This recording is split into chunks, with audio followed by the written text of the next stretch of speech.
दोस्तों, हनुमान जी के द्वारा अपने 5 सेनापतियों को मारा गया सुनकर रावण ने अपने सामने बैठे हुए पुत्र अक्ष कुमार की ओर देखा, जो युद्ध में उद्यत और उसके लिए उत्कंठित रहने वाला था। पिता की दृष्टिपात मात्र से प्रेरित हो वह वीर युद्ध के लिए उत्साह पूर्वक उठकर खड़ा हो गया और अपने सुवर्ण के जाल से आच्छादित रथ पर आरूढ़ हो हनुमान जी के पास चल दिया। वह रथ अक्ष कुमार को बड़ी भारी तपस्याओं के संग्रह से प्राप्त हुआ था। उसमें सुवर्ण की जाली जड़ी हुई थी। उसमें मन के समान वेग वाले 8 घोड़े जुते हुए थे। देवता और असुर कोई भी उस रथ को नष्ट नहीं कर सकते थे। घोड़े, हाथी और बड़े बड़े रथों की भयंकर आवाज से पृथ्वी तथा आकाश को गुंजाता हुआ अक्ष कुमार बड़ी भारी सेना लेकर वाटिका के द्वार पर बैठे हुए हनुमान जी के पास जा पहुंचा।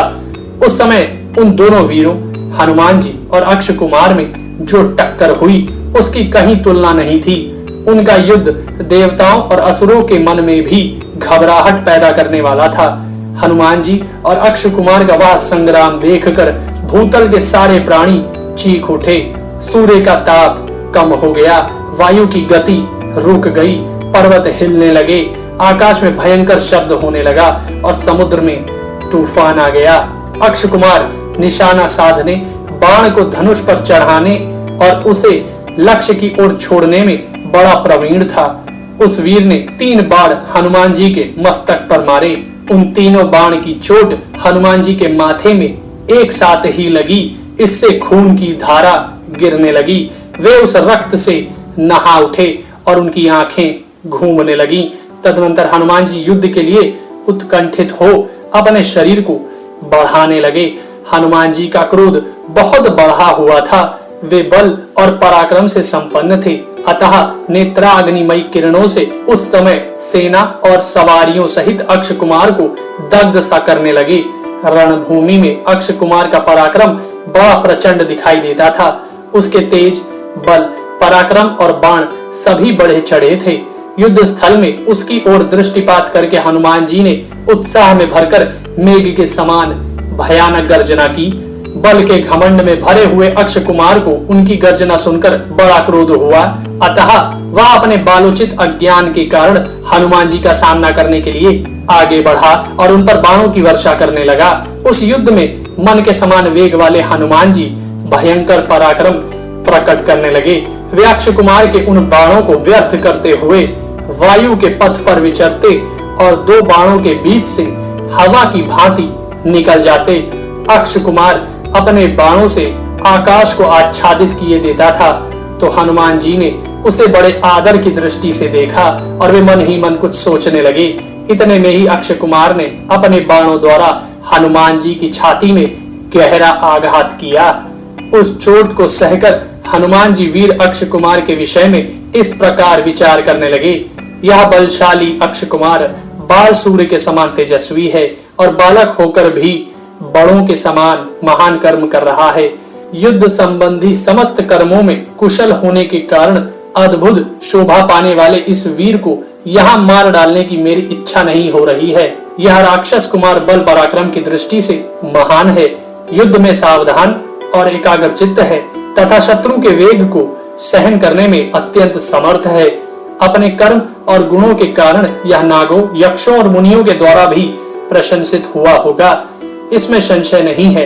पराक्रम और उत्साह से इसका मन बढ़ा हुआ है। यह युद्ध के मुहाने पर मेरे सामने खड़ा हो मुझे ही देख रहा है। इस वीर का पराक्रम देवताओं और असुरों के हृदय को भी कंपित कर सकता है, किंतु यदि इसकी उपेक्षा की गई तो यह मुझे परास्त किए बिना नहीं रहेगा, क्योंकि संग्राम में इसका पराक्रम बढ़ता ही जा रहा है। अतः अब इसे मार डालना ही मुझे अच्छा जान पड़ता है। बढ़ती हुई आग की उपेक्षा करना कदापि उचित नहीं है। इस प्रकार शत्रु के वेग का विचार कर उसके प्रतिकार के लिए अपने कर्तव्य का निश्चय करके हनुमान जी ने उस समय अपना वेग बढ़ाया और शत्रु को मार डालने का विचार किया। तत्पश्चात आकाश में विचरते हुए हनुमान जी ने थप्पड़ों की मार से अक्ष कुमार के उन 8 घोड़ों को यमलोक पहुंचा दिया। तदनंतर हनुमान जी ने अक्ष कुमार के उस विशाल रथ को भी अभिभूत कर दिया। उन्होंने हाथ से ही पीट कर रथ की बैठक तोड़ डाली और उसके हरसे को उलट दिया। घोड़े तो पहले ही मर चुके थे, अतः वह महान रथ आकाश से पृथ्वी पर गिर पड़ा। उस समय अक्षय कुमार धनुष और तलवार ले रथ छोड़कर अंतरिक्ष में ही उड़ने लगा, ठीक वैसे ही जैसे कोई अग्नि शक्ति से संपन्न महर्षि योग मार्ग से शरीर त्याग कर स्वर्गलोक की ओर चला जा रहा हो। तब वायु के समान वेग और पराक्रम वाले हनुमान जी ने अक्षय कुमार के पास पहुंचकर क्रमशः उसके दोनों पैर दृढ़ता पूर्वक पकड़ लिए। फिर तो अपने पिता वायु देवता के तुल्य हनुमान जी ने जिस प्रकार गरुड़ सर्पों को घुमाते हैं, उसी तरह अक्षय कुमार को हजारों बार घुमाकर बड़े वेग से उस युद्ध भूमि में पटक दिया। नीचे गिरते ही अक्षय कुमार की भुजा, जांग, कमर और छाती के टुकड़े टुकड़े हो गए। खून की धारा बहने लगी, शरीर की हड्डियां चूर चूर हो गईं, आंखें बाहर निकल आई और नस नाड़ियों के बंधन शिथिल हो गए। इस तरह वह राक्षस कुमार अक्षय हनुमान जी के हाथ से मारा गया।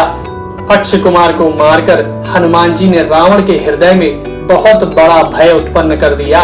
उसके मारे जाने पर नक्षत्र मंडल में विचरने वाले महर्षियों, यक्षों, नागों, भूतों तथा इंद्र सहित देवताओं ने वहां एकत्र होकर बड़े विस्मय के साथ हनुमान जी का दर्शन किया।